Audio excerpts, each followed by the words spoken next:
Hi, I'm Chef Jose Sarasola, and this is Bite-Sized Open Kitchen. Today, we're making a very classic but medyo Pinoy twist na French recipe. Today, gagawa tayo ng French beef stew na yun nga may Pinoy twist. Bakit French beef stew? Kasi may mga herbs tayo dyan. Meron tayong mga rosemary, may thyme, and syempre yung medyo pangdagdag ng French style, may red wine din tayo. But of course, for the Pinoy flavor, we'll be adding a bit of tomato sauce para may konting tamis pa rin siya. Kaya tara, samahan niyo ako.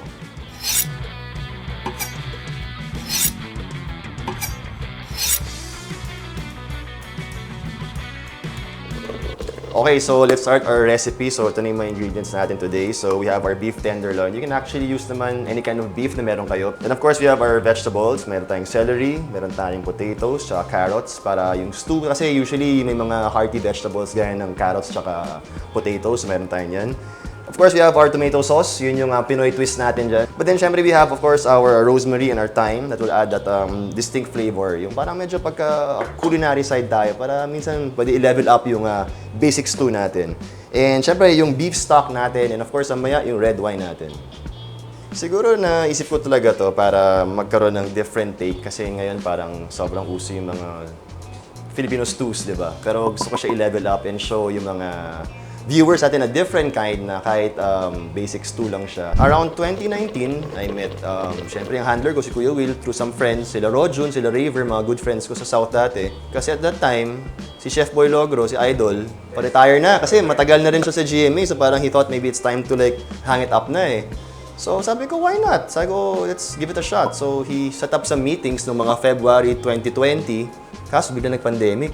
April, June, binalikan ako ni Kuya Will and yeah, sabi ng GMA, we'll sign you to a 5-year contract. And yun, doon ako nag-start. So then, unang hirit was the first big break sa GMA. I think kasi yung pagiging chef on TV is also kind of acting na rin eh. But if you bring it together on TV, it's kind of the same thing kasi you're selling also the product and the show while you're cooking and acting at the same time. So parang pareho bro, parang pareho. Of course, very important to season your meat. Of course, pepper. And then, haluin na natin siya. Wow. Siguro a lot of Spanish food talaga kasi Dago talaga was a big guy in terms of eating different kinds of food from different regions in Spain. Pero syempre, with the maids around, minsan may mga pinapakain sa akin ng mga classic na mga adobo. So yun yung mga first memories ko ng growing up na kinakain ko na Pinoy food. Adobo, caldereta, yung mga basic and mga all-time favorites natin. We'll be now searing our beef. Yung searing just to color the outside so we won't be cooking the meat all the way.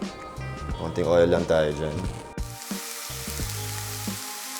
May konting, actually di nga konti, maraming similarities sa pagkain ng Spanish at Filipino kasi talagang may background tayo in terms of like, you know, Spain was here before for a long time. So, I think, me as a chef, I think hindi naman ganun karaming differences ng Spanish food. I mean, syempre may mga ibang ingredients na medyo hindi pa rin tayo sanay, but karamihan naman ng food, I think, you know, may konting connections in Filipino and Spanish food eh.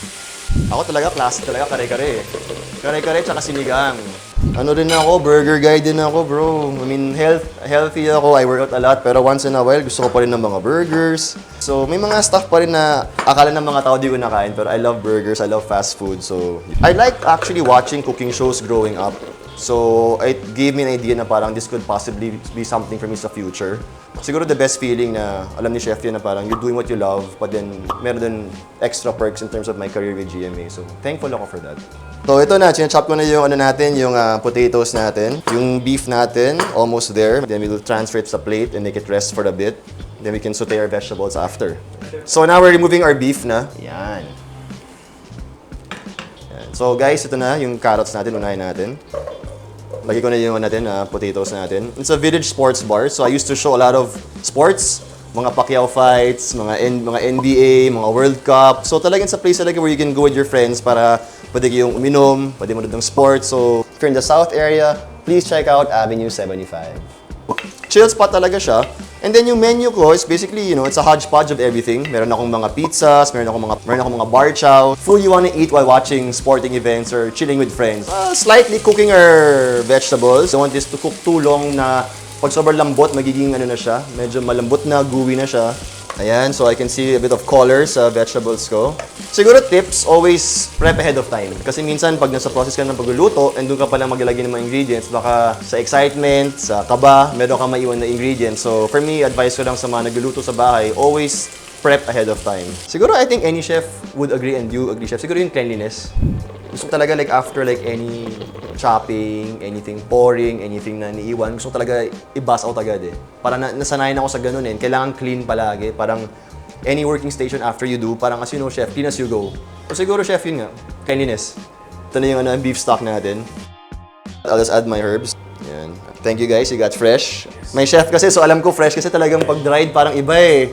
Good job guys, good job. Bay leaf din tayo. I was a big fan talaga of Anthony Bourdain. He gets to travel everywhere, you know, critique different kinds of food. Sa GMA, yun yung dream show ko na magkaroon ng ganun na parang travel show and get to cook in different areas ng kahit the Philippines lang. May lechon yung Iloilo, may lechon din yung Cebu. I think each region has its own best thing to eat there talaga. So, I think that's the good thing about the culinary scene sa Philippines. So, next we'll add back our beef to our pot with our beef stock and our vegetables and our herbs. Yan.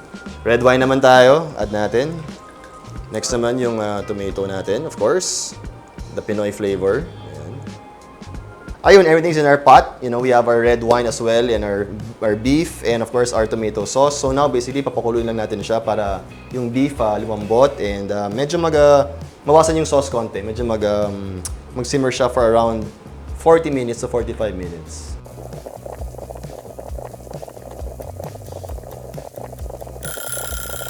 So ayun, mukhang ready na yung dish natin. Check na natin. Ayun, no? Wow, you can really smell yung wine natin and of course yung tomato sauce and I think malambot na yung meat natin and yung vegetables natin. At ayan, tapos na ang Pinoy style French beef stew.